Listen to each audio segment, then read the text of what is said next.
محمد صلی اللہ ایسے بھی علیہ وسلم۔ ماشاءاللہ بہت پیارا کلام پڑھا گیا، مولانا حسن رضا خان نے لکھا ہے. تو میں آپ سے بھی ایک سوال پوچھنا چاہوں گا جی کہ کوئی ایسا شعر سنا ہے جس میں بیان کیا گیا ہوگا یہ میدان معاشر کیوں برپا کیا جائے گا، کس سبب، اس کا سبب کیا ہوگا؟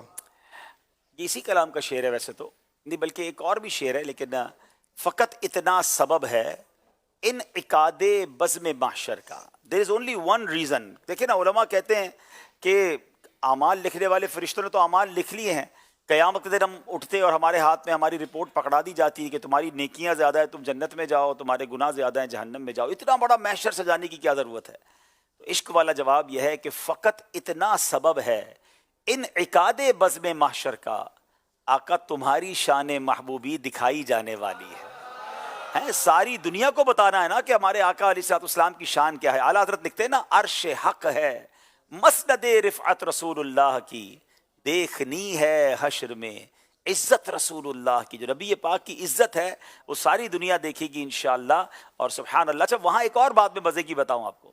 قیامت کے دن جو نہیں مانتے نا نبی پاک کو، معاذ اللہ نہیں مانتے، ایمان نہیں لاتے، یا ان کی شان کو نہیں مانتے، ان کے معجزات کو نہیں مانتے، ان کے مقام کو نہیں مانتے، قیامت کے دن وہ سارے مان جائیں گے کیونکہ سب کو نظر آ رہا ہوگا نا.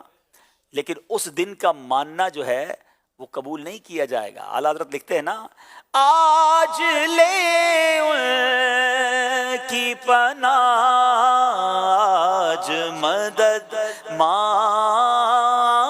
ان سے، آج لے ان کی پناہ، آج مدد مانگ ان سے، پھر نہ مانیں گے قیامت میں اگر مان گیا. اس دن تو سارے مان جائیں گے، اس دن کا ماننا کام نہیں آئے گا.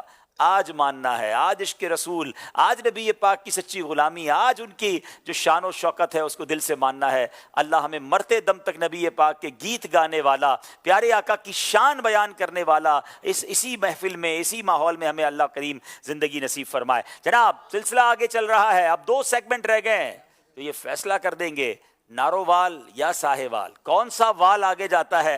آئیے اس سے پہلے کہ ہم فیصلے کی طرف چلیں، سیگمنٹ ہے جس کا نام ہے جملہ درست کیجیے.